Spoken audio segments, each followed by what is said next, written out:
ಶಿವಮೊಗ್ಗದಲ್ಲಿ ಭೂ ಸ್ವಾಧೀನದ ಪರಿಹಾರ ನೀಡಲು ವಿಳಂಬ ವಿಚಾರವಾಗಿ ರಾಷ್ಟ್ರೀಯ ಹೆದ್ದಾರಿ ವಿಭಾಗೀಯ ಕಚೇರಿ ವಸ್ತುಗಳನ್ನು ಜಪ್ತಿ ಮಾಡಲಾಗಿದೆ. ಕೋರ್ಟ್ ಆದೇಶದಂತೆ ಕಂಪ್ಯೂಟರ್ ಪ್ರಿಂಟರ್ಗಳನ್ನು ವಶಕ್ಕೆ ತೆಗೆದುಕೊಳ್ಳಲಾಗಿದೆ. ಭೂ ಸ್ವಾಧೀನದ ಪರಿಹಾರ ನೀಡೋಕೆ ವಿಳಂಬ ಮಾಡಿದ್ದಾರೆ. ಅಂದರೆ ಈ NHAದವರು ರಾಷ್ಟ್ರೀಯ ಹೆದ್ದಾರಿಯವರು ಅಲ್ಲಿ ವಸ್ತುಗಳನ್ನು ಜಪ್ತಿ ಮಾಡಿದ್ದಾರೆ. ಕೋರ್ಟ್ ಆದೇಶ ಮಾಡಿತ್ತು. ಕಂಪ್ಯೂಟರ್ ಹಾಗೆ ಪ್ರಿಂಟರ್ನ ಈಗ ವಶಕ್ಕೆ ಪಡೆದುಕೊಳ್ಳಲಾಗಿದೆ. ಶಿವಮೊಗ್ಗದ ಬಾಲರಾಜ್ ಅರಸ್ ರಸ್ತೆಯಲ್ಲಿದೆ ಈ ಒಂದು ಕಚೇರಿ. ಭೂ ಸ್ವಾಧೀನದ ಪರಿಹಾರ ನೀಡಲು ಕೋರ್ಟ್ ಈಗ ಸೂಚನೆ ಕೊಟ್ಟಿತ್ತು. 2.7 ಕೋಟಿ ಹಣ ಪಾವತಿಸುವಂತೆ ಸಿವಿಲ್ ಕೋರ್ಟ್ ಆದೇಶವನ್ನು ಮಾಡಿತ್ತು. ಯಾವುದೇ ಪ್ರತಿಕ್ರಿಯೆಗೆ ಬಾರದ ಹಿನ್ನೆಲೆಯಲ್ಲಿ ಜಪ್ತಿ ಕ್ರಮಕ್ಕೆ ಸೂಚನೆಯನ್ನು ಕೋರ್ಟ್ ಕೊಟ್ಟಿದೆ.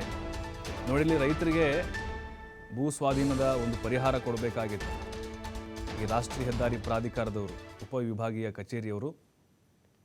ಆದರೆ ಇವರು ತಲೆ ಕೆಡಿಸ್ಕೊಂಡಿರಲಿಲ್ಲ. 2.7 ಕೋಟಿ ಪರಿಹಾರ ಕೊಡಬೇಕಾಗಿತ್ತು ರೈತರಿಗೆ. ಅಲ್ಲ, ಕೋರ್ಟೇ ಹೇಳಿದೆ ಹೋಗ್ಲಿ ಬಿಡಿ, ರೈತರು ಪ್ರತಿಭಟನೆ ಮಾಡಿದ್ರು, ಅವ್ರಿಗೆ ಬಗ್ಲಿಲ್ಲ, ಇವ್ರು ಜಗ್ಲಿಲ್ಲ, ಯಾರು ಹೇಳಿದ್ರು ಕೇಳಿಲ್ಲ. ನ್ಯಾಯಾಲಯ ಸೂಚನೆ ಕೊಟ್ಟರೂ ಕೂಡ ಪರಿಹಾರವನ್ನು ಕೊಟ್ಟಿಲ್ಲ ಇವರು. ಇನ್ನು ಸುಮ್ಮನೆ ಬಿಟ್ಬಿಡುತ್ತಾ ಇವರಿಗೆ ಕೋರ್ಟು?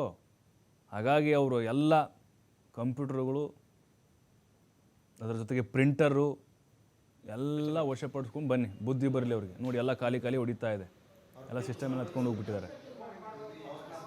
ಹಾಗಾಗಿನೇ ಈಗ ಆದಷ್ಟು ಬೇಗ 2.7 ಕೋಟಿ ಹಣ ಪಾವತಿಸಬೇಕು ಅಂಥೇಳಿ ಕೋರ್ಟ್ ಮತ್ತೊಮ್ಮೆ ಸೂಚನೆಯನ್ನು ಕೊಟ್ಟಿದೆ ಅವರಿಗೆ.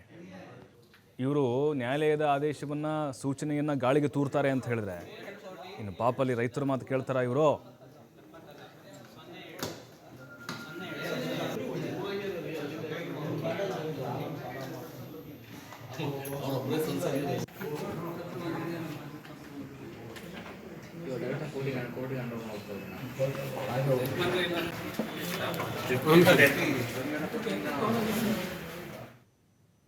ನಮ್ಮ ನಿವೇಶನಗಳಲ್ಲಿ ಬಿಡಿಸಿ ಇವರು ರಸ್ತೆ ಪಸ್ತೆ ಮಾಡೋಕ್ಕೆ ಎಲ್ಲ ಅನುಕೂಲತೆ ಮಾಡ್ಕೊಂಡಿದ್ದಾರೆ ಸರ್ಕಾರದವರು. ಅವರಿಗೆ ಪರಿಹಾರ ಮಾತ್ರ ಇಲ್ಲಿವರೆಗೂ ಕೊಟ್ಟಿಲ್ಲ. ನಾವು ಆದ್ದರಿಂದ ಕೋರ್ಟ್ ಆದೇಶದ ಪ್ರಕಾರ, ಕೋರ್ಟ್ ಆದೇಶದ ಜಪ್ತಿ ವಾರೆಂಟು ಆರ್ಡ್ರ್ ಮಾಡಿದೆ. ಆರ್ಡ್ರ್ ಮಾಡೋ ಪ್ರಕಾರ ಬಂದು ನಾವು ಇವರು ಆಫೀಸಿನ ಕಂಪ್ಯೂಟರ್ಗಳನ್ನ ಜಪ್ತಿ ಮಾಡಿ ಅವರ ವಶಕ್ಕೆ ಕೊಟ್ಟಿದ್ದೀವಿ ನಾವು. ಅದರಿಂದ ಈ ಭೂ ಸ್ವಾಧೀನತೆ ಮಾಡೋದರಿಗೆ ಯಾರಿಗೂ ಒಂದು ಒಳ್ಳೇದು ಮಾಡ್ತಾಯಿಲ್ಲ ಈ ಸರ್ಕಾರ.